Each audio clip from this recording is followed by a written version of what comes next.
the Cat and the Great Leprechaun Chase. Tomorrow is St. Patrick's Day, and Pete's teacher, Mr. G, is teaching about leprechauns. The only time you can catch one is on St. Patrick's Day. A leprechaun will bring you good luck, Mr. G says. Now, everyone in class wants a leprechaun. Pete gets a great idea. He will open a leprechaun catching business. St. Patrick's Day comes, and Pete gathers some supplies. He hangs a sign above his stand. This will be easy, Pete thinks.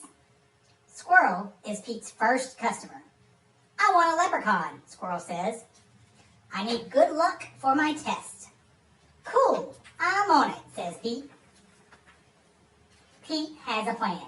He will follow a rainbow until he finds a leprechaun. Finally, Pete arrives at the end of the rainbow and finds Clover, a leprechaun, next to a pot of gold. Pete sneaks up behind Clover. Swoosh! But Clover is too fast.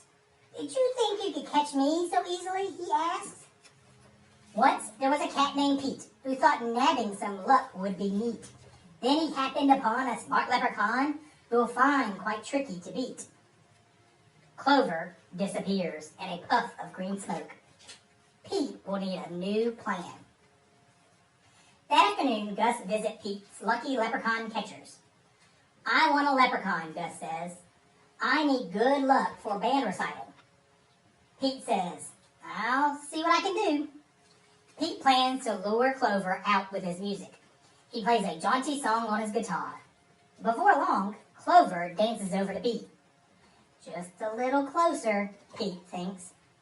Suddenly, Clover starts spinning around Pete. Round and round, Clover goes faster and faster. Oh no! Clover wraps up Pete with the rope. Pete has finally met his match. A crafty leprechaun he just can't catch. He'll never win. He better give in or find something else to catch. That evening, Callie visits Pete's lucky leprechaun catchers. I want a leprechaun, Callie says. I need good luck for my tennis match. Says Pete. St. Patrick's Day is almost over. There isn't much time left to catch a leprechaun. But Pete won't give up yet. Pete sneaks up behind Clover. Swoosh! Pete finally catches Clover.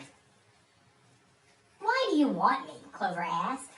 I'm helping my friends who need some extra luck, Pete says. Luck doesn't come from having a leprechaun, says Clover. You and your friends have each other. That already makes you as lucky as can be. Could Clover be right? Pete is one very lucky cat. A lucky cat doesn't need a lucky leprechaun. He lets Clover go. Pete decides he will be the good luck his friends need by helping them out himself. Pete helps Squirrel study for his tests. Squirrel aces it. Pete helps Gus rehearse for the recital. Gus rocks it. Pete helps Callie practice for her match. Callie wins it. Clover magically appears. Good job, Pete, says Clover. I have one more poem for you. While Clover played hide and seek, Pete learned something quite unique. The luck that you make beats luck that you take any old day of the week. Happy St. Patrick's Day.